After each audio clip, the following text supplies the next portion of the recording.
Olá, senhores! Olá, senhoritas! Espero que estejam todos bem.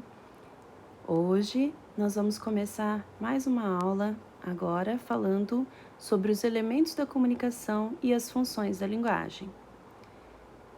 Como o subtítulo diz, pessoal, nós temos diferentes formas de nos expressar para fazer uma boa comunicação daquilo que queremos. Então, vejamos. Para que haja comunicação, pessoal, nós temos necessariamente que ter alguém que fale, que é chamado de emissor. Sempre precisa de alguém para falar, né? Senão, não vai, não rola. Precisamos também de um receptor, aquele que escuta. Então, não dá para falar sozinho. Não há comunicação quando a gente fala sozinho. Se a pessoa não estiver prestando atenção, se ela estiver com fone de ouvido, se ela estiver conversando com outra pessoa, se ela estiver no WhatsApp concentrada, não vai acontecer de fato a comunicação. A comunicação só acontece quando um fala e o outro ouve. Viu, pessoal? Nada de fone de ouvido na minha aula, certo? Bom, também é necessário que haja um conteúdo a ser transmitido, que é o que a gente chama de mensagem. Senão, fica parecendo aquelas conversas em que a pessoa não tem o que dizer. Oh, e aí, tudo bom? Ah, tudo bom. E você, beleza? Não, beleza. Ah, então tá. Tá, valeu, viu? É uma coisa que não é de fato uma comunicação. As pessoas estão ali se falando, mas não tem um conteúdo a ser transmitido. Então, tem que ter uma mensagem. Também existe um contexto, né, uma situação em que essa mensagem é transmitida, que é o que a gente chama de referente ao assunto. Então, eu preciso ter um assunto. Eu bato o olho num texto, leio um texto todo. Se eu tiver que resumir em uma linha sobre o que fala aquele texto, eu tenho que especificar qual é o assunto, né? É isso que a gente sempre faz quando a gente escreve, quando a gente vê uma manchete de jornal, por exemplo, aquela chamada ali em cima geralmente resume o que tem dentro do texto. Se não for assim, a manchete, a chamada foi mal feita, não é? Então, a gente tem que ter o assunto, o contexto de produção daquela mensagem. E para que haja comunicação também, pessoal, é preciso que os falantes usem o mesmo meio, o mesmo canal de comunicação. Então, se eu quiser passar uma mensagem para alguém por rádio e a pessoa estiver lá no celular esperando a mensagem chegar no WhatsApp, vai dar certo? Não vai, porque são meios de comunicação diferentes. Se eu estiver escrevendo uma carta e a pessoa estiver lá com o e-mail aberto esperando a mensagem chegar, vai chegar? Não vai, porque são meios de comunicação diferentes. Então, os falantes têm que ter o mesmo meio de comunicação, né?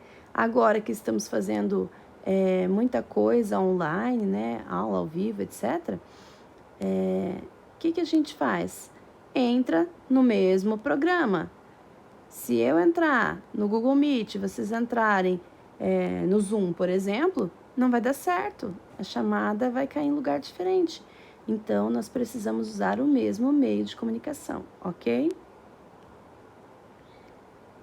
E, além disso, nós precisamos usar o mesmo código. Se um falante é nativo do Brasil, fala português, o outro é nativo da Alemanha, fala alemão, nenhum dos dois tem um idioma em comum, vai haver comunicação? Não. Ainda que um fale e o outro escute com a maior atenção, não vai haver comunicação, eles não vão se entender, né? Vai ser muito, muito difícil ter uma comunicação efetiva, tá? Então, a gente costuma usar esse gráfico aqui para mostrar como funciona a comunicação, né? Nós temos um emissor que manda uma mensagem para um receptor. Tanto o emissor como o receptor precisam falar de um assunto comum, né? Os dois têm que entender desse assunto, senão não vai funcionar a comunicação. Também, ambos devem usar o mesmo canal, aí ele consegue fazer essa mensagem chegar ao receptor. E emissor e receptor também devem usar o mesmo código, o mesmo idioma, tá? Para se comunicar. E, pessoal, dependendo de qual desses aspectos eu enfatizo quando eu escrevo, quando eu falo, quando eu monto um cartaz, uma propaganda, etc., dependendo do elemento que eu enfatizo, eu vou dar uma função diferente para aquilo que eu estou falando, para a minha mensagem, tá? Então, são diferentes funções que a linguagem tem, dependendo do que eu vou enfatizar. Então, se a ênfase é no emissor, eu vou ter a função emotiva. Se a ênfase é no contexto, no referente, no assunto, a função vai ser referencial. Se o que importa mesmo é o receptor da mensagem, o foco é aquele que escuta, a função vai ser conativa. Agora, se o texto chama atenção para ele mesmo, o que importa mais é como é dito do que o que é dito, nós vamos ter a função poética. Agora, se por algum motivo a gente quer enfatizar o canal de comunicação, a função vai ser fática. E se porventura a gente quiser chamar a atenção para o próprio código usado nessa linguagem, a função vai ser a função metalinguística. Função metalinguística. Bem, seguindo aqui. Quando a gente tem a função emotiva, ou também chamada de expressiva, o texto mostra o estado de espírito do escritor, do emissor da mensagem. Mostra suas emoções, mostra os seus sentimentos, sua maneira de sentir e de pensar. Por exemplo, eu estou com um pouco de medo. Então, a gente sabe como a pessoa está se sentindo. Nós te amamos. A gente já sente uma outra sensação, né? Uma sensação mais animada, mais clara. Agora, observem o texto a seguir, olha. Amor em Paz, do Vinícius de Moraes. Eu amei, ai de mim, muito mais do que devia amar. E chorei ao sentir que iria sofrer e me desesperar. Foi então que da minha infinita tristeza aconteceu você. Encontrei em você a razão de viver e de amar em paz, e não sofrer mais, nunca mais, porque o amor é a coisa mais triste quando se desfaz. Então, observem só, esse texto muito lindo do Vinícius de Moraes, que foi inclusive musicado, mostra as emoções do eu lírico, né? Essa função da linguagem é muito enfatizada aqui, pessoal. Olha só, na primeira estrofe a gente vê o eu lírico amando, sofrendo, chorando, se desiludindo, se desesperando. Por quê? Porque o amor acabou, porque não deu certo. Então, todo esse lado de emoção, tristeza, desilusão fica evidente na primeira estrofe. É a função emotiva. Agora, observem também a primeira pessoa, né? Eu amei, ai de mim, eu chorei, né? Então, sempre a primeira pessoa aqui caracterizando essa função emotiva. E aí depois, na segunda estrofe, a gente vê a mudança de energia, né? De sentimento, quando ele encontra uma nova pessoa, né? Ele diz, aconteceu você, e aí o que ele passa a fazer? Ele passa a novamente viver, a amar em paz, passa a não sofrer mais, né? Diz que não quer sofrer nunca mais, quer ficar para sempre com aquela pessoa, porque o amor é muito triste quando se desfaz. Então, a partir da segunda estrofe, a gente já tem uma emoção diferente, uma sensação nova de frescor, de amor novo, feliz, em paz e assim por diante, ok? Agora, pessoal, quando a gente quer enfatizar aquele que nos ouve, nós temos o que chamamos de função conativa ou apelativa, tá? O foco aí é o receptor da mensagem. O objetivo é fazer o receptor tomar uma atitude, uma postura diferente, né? Esse recurso é muito utilizado pela propaganda, tá? Exemplo aqui, beba Coca-Cola, né? Quem de nós nunca ouviu essa frase, beba Coca-Cola? E é o que muita gente da nossa geração faz, né? Da de vocês, não tanto, acho. Mas da minha, sim. A gente cresceu ouvindo isso e a gente faz isso, certo? Mas não só nesse sentido. Há várias maneiras de se usar essa função conativa, né? Por exemplo, quando se vê uma propaganda do McDonald's com pessoas belas, felizes, sorrindo, com roupas bonitas e boas, em plena forma física, e aí depois diz, amo muito tudo isso. Então, se você não ama, você não é bonita, você não é feliz, você não é bem-sucedido, você não é nada daquelas coisas que a gente vê na propaganda. Então, de maneira sutil, se usa a função conativa, porque às vezes os alunos acham que a função conativa é só quando a gente tem o verbo no imperativo, mas não é só isso, tá? Ela pode ser usada de uma maneira muito mais sutil. São propagandas muito bem feitas, né? Como essa que a gente vê do McDonald's, né? De maneira sutil, ela faz o receptor da mensagem achar que aquilo ali é o melhor a ser feito, ok? Bom, temos também a função referencial ou denotativa. É aquela que tem como foco o assunto. O que importa é o assunto, a informação que deve ser transmitida, tá? Quando a gente tem a função referencial, a gente geralmente tem textos que são muito objetivos, que são sucintos, porque o objetivo é passar uma mensagem, tá?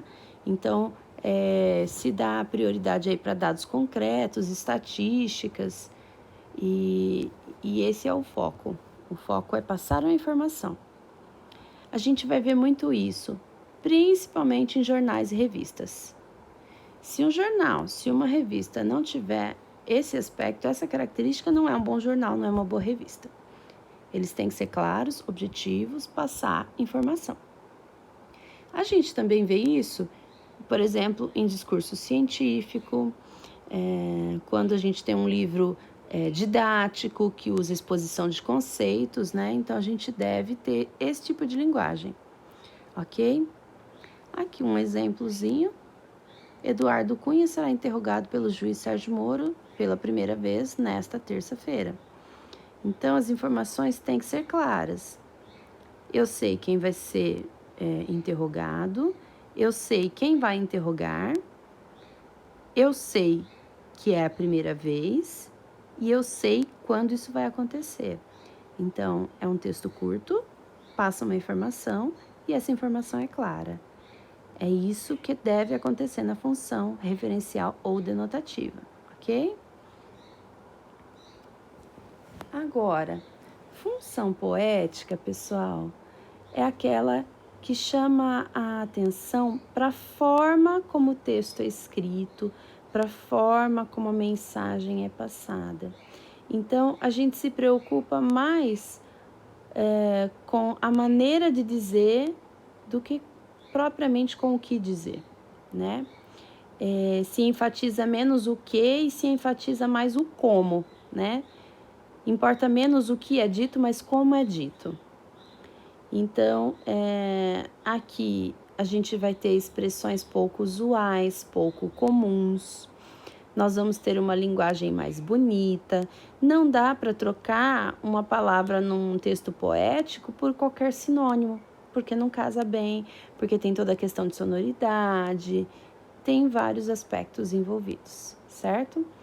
O objetivo é surpreender e fugir daquele texto óbvio, sem graça. Nada que é sem graça a gente gosta, né? Então, vamos à função poética. Aqui temos um exemplo de uma música chamada Chão de Estrelas, muito linda, que diz: minha vida era um palco iluminado. Eu vivia vestido de dourado, palhaço das perdidas ilusões. Então, quando a gente pensa, minha vida era um palco iluminado, a gente já pensa, puxa, minha vida era boa, um palco, né?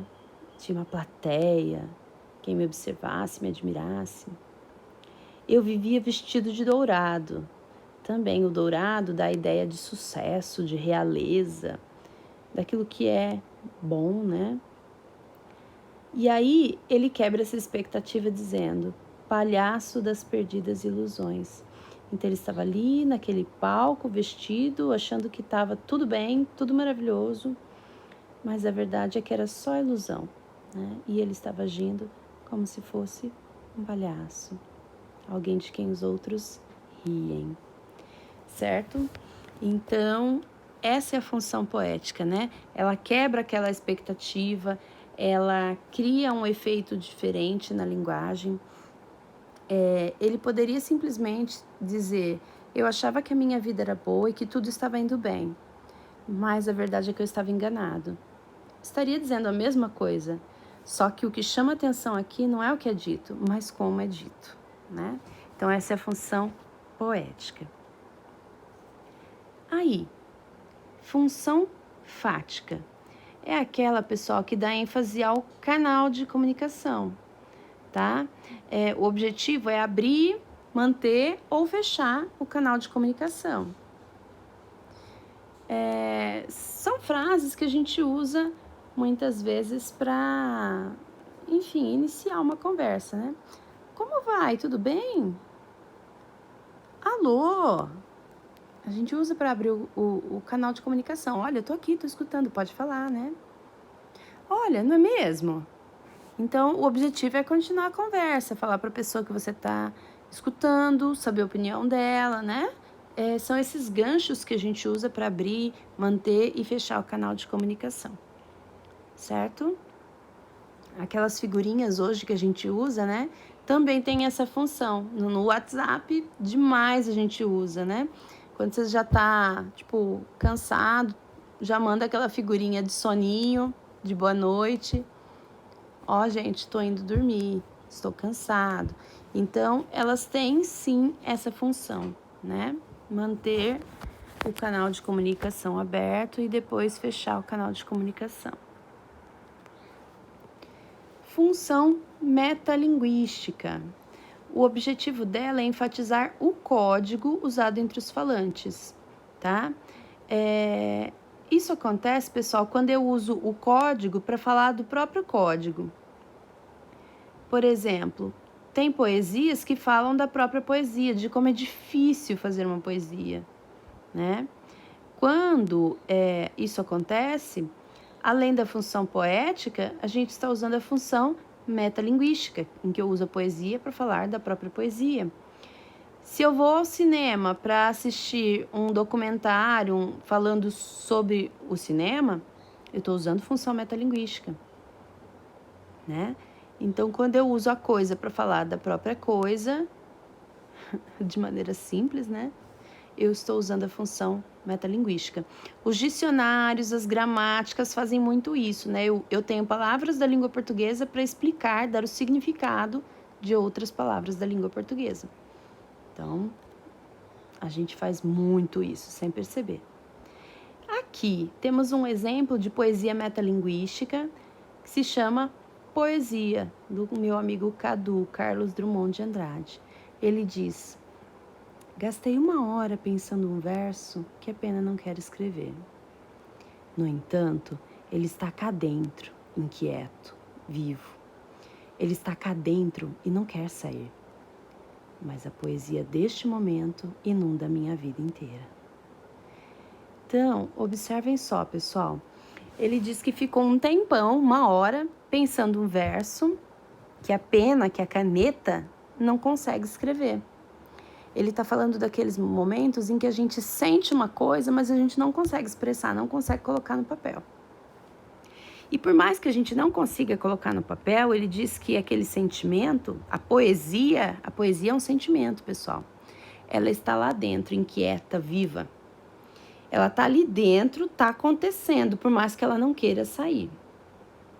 E mesmo que ela não saia, mesmo que eu não consiga expressar no papel, a poesia desse momento inunda a minha vida inteira.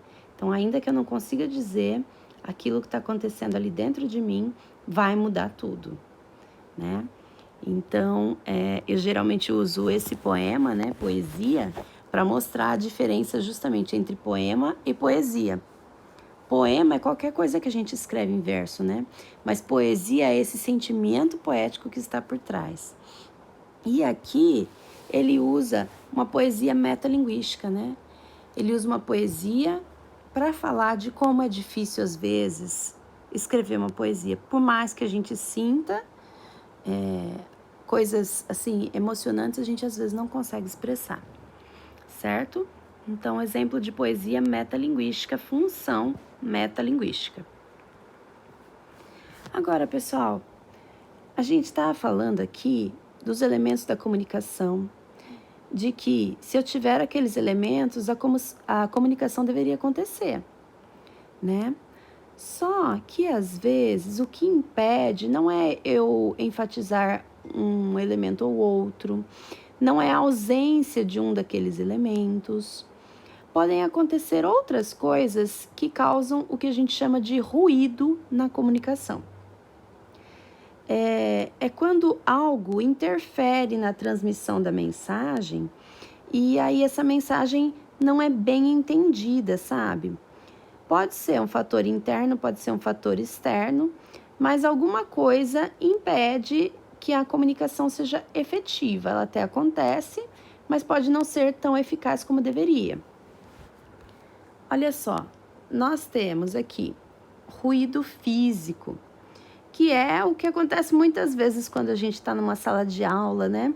Ou os alunos conversam, ou um carro passa fazendo barulho do lado de fora da janela, um trator passa, tá fazendo uma obra na rua, alguma coisa assim, né?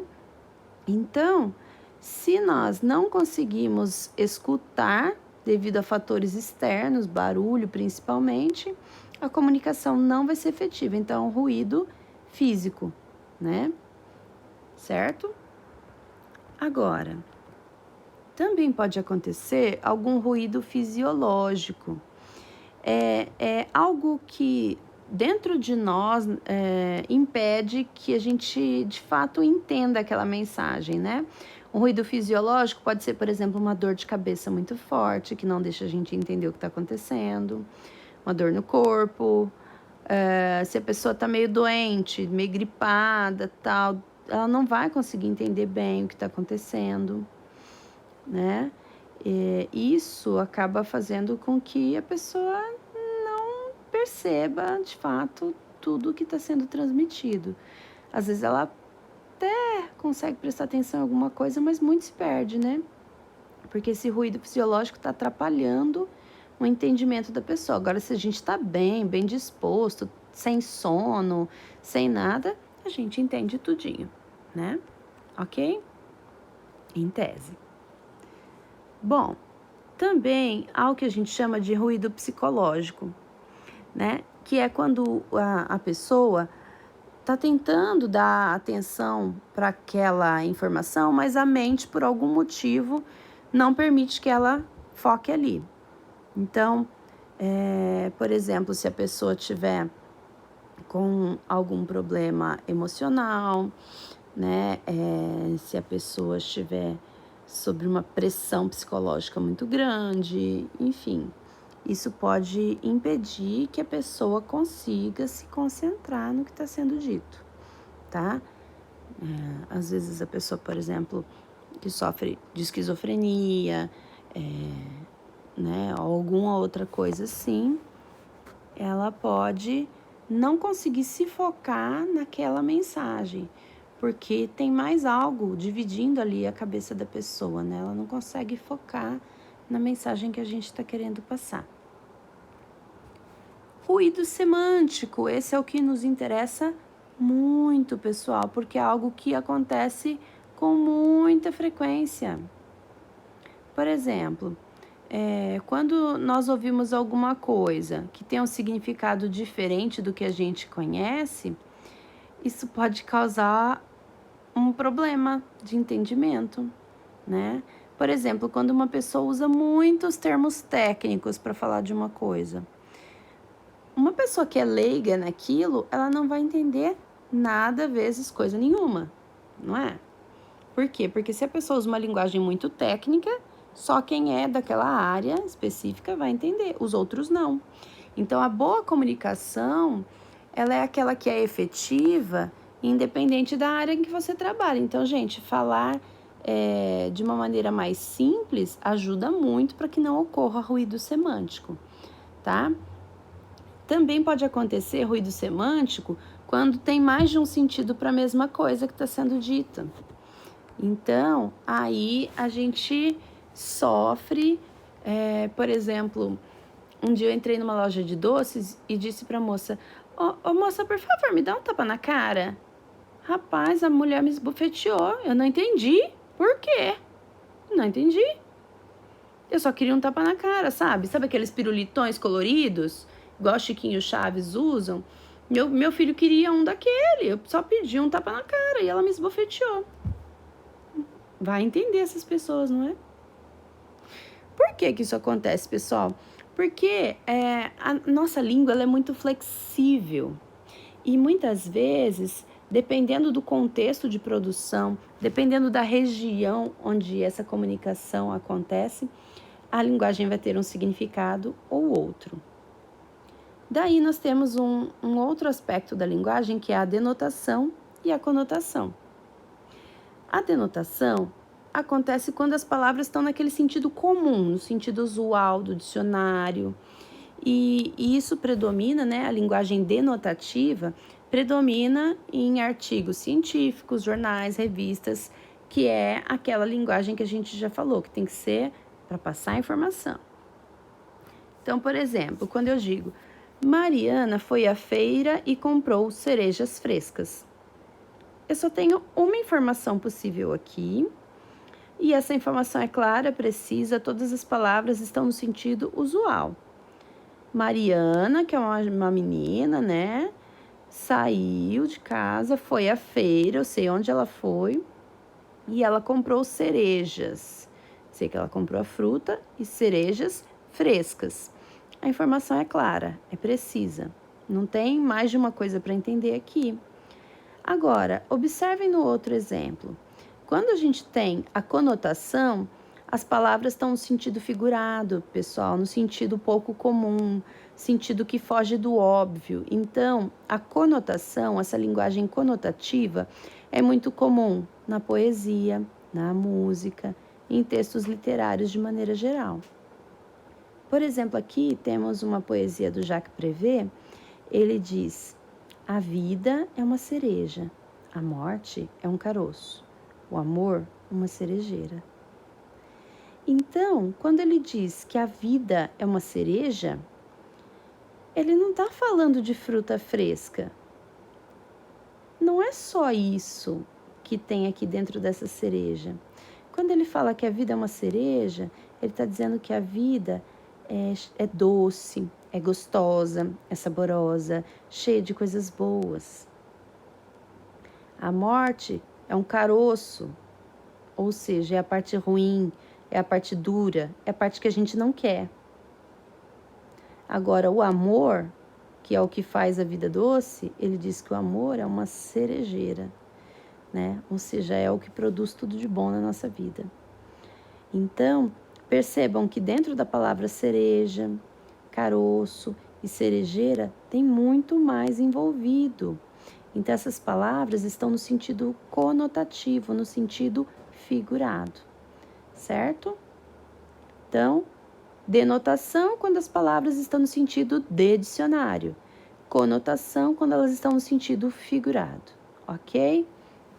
Lembre-se sempre disso. A gente vai ver muito isso dentro do texto, né?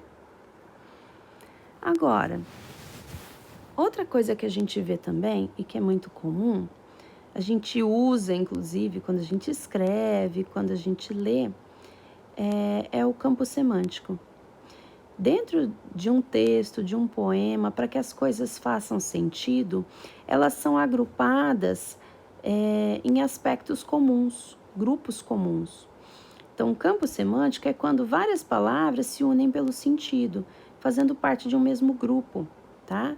Então, se nós olharmos a figura aqui, olha, temos violão, guitarra, tambor, pandeiro, maraca, violino, teclado, trompete deve ser, enfim, né? E assim por diante. Todos esses aqui são o quê? Instrumentos musicais. Eles têm esse aspecto em comum. São do mesmo grupo, fazem parte do mesmo campo semântico. Semântico diz respeito ao significado, então eles são do mesmo campo de significado, ok? Agora, o campo semântico vai ser formado por duas partes, né? Hipônimos e hiperônimos. Daí, o hiperônimo é aquela palavra mais abrangente, que engloba todos os que estão dentro do campo semântico.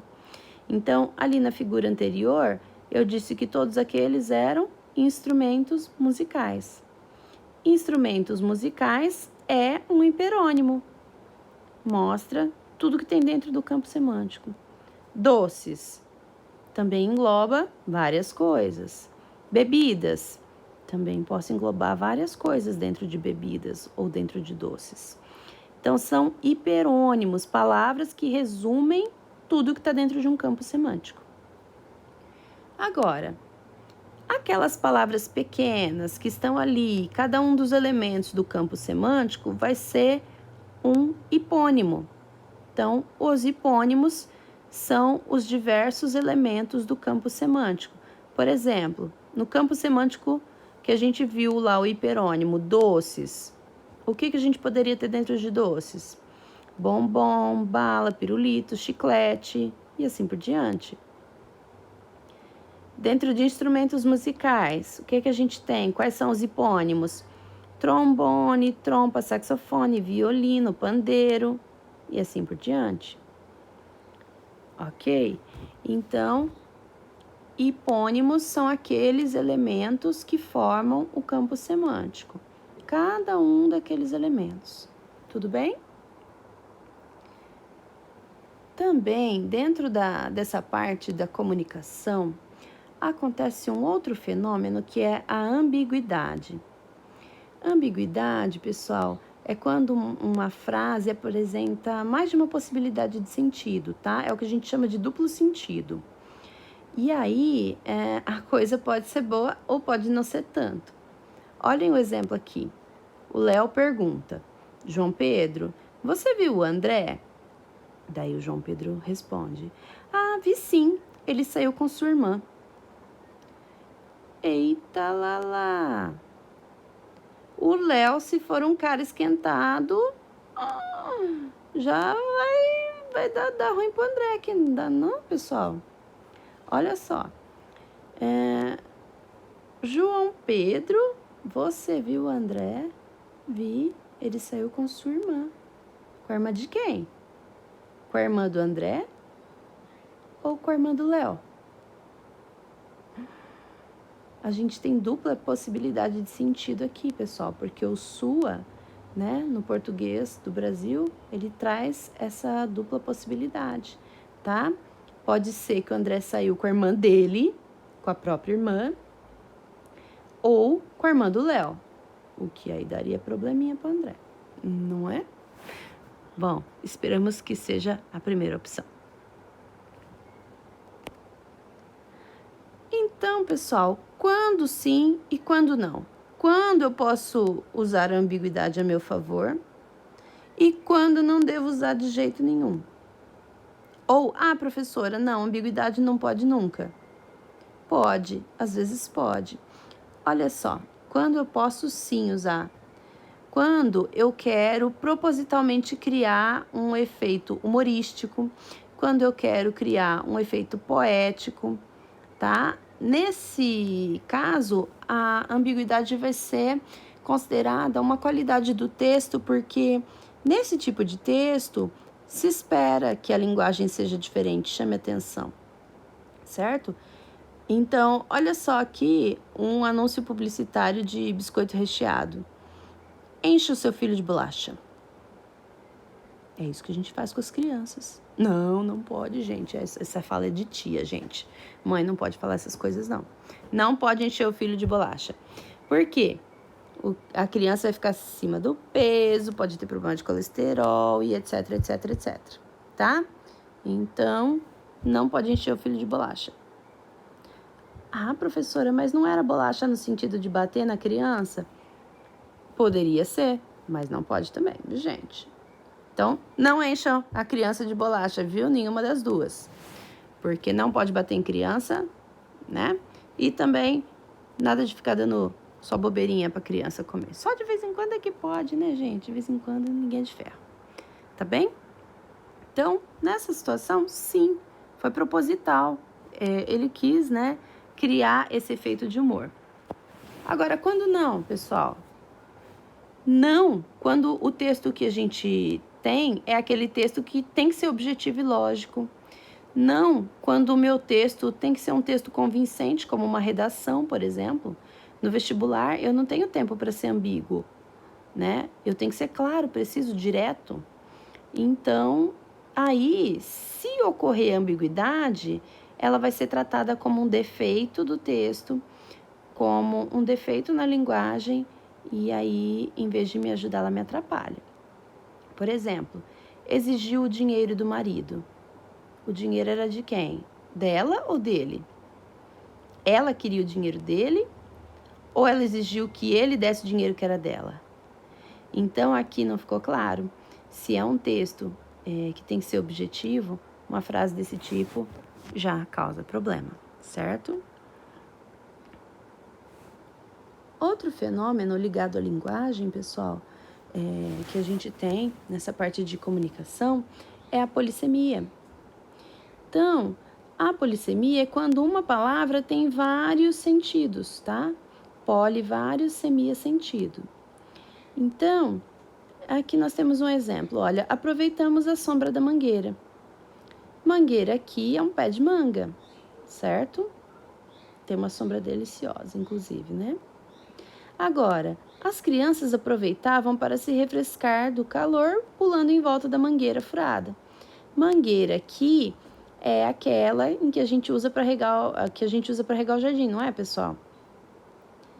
Aquela em que as pessoas usam para tomar banho, no calor. Eu, quando era pequena, nossa, tomei muito banho de mangueira. Muito bom, né? Agora, temos mais uma possibilidade aqui. A manga já está madura? Manga aqui é fruta, né? É o fruto da mangueira. Rapaz, por que você manga de mim? Manga aqui é do verbo mangar, né? Que em algumas regiões é tirar sarro, zoar, certo? Então, aqui eu tenho mais de um sentido para a mesma palavra. Podia ser manga de camisa também, viu, gente? A manga da camisa estava puída, estava rasgada. Então, poderia ser manga de camisa. Então, é uma palavra que tem vários sentidos possíveis. Eu espero, pessoal, que todos tenham compreendido essa parte. Tomem bastante cuidado aí com as duplas, triplas possibilidades de sentido das palavras e aproveitem para usar sim sempre que der. Usem muito bem as diversas funções da linguagem, porque a nossa bendita língua é maravilhosa. Se vocês gostaram, podem deixar um like aqui no vídeo. Muito obrigada a todos e até a próxima!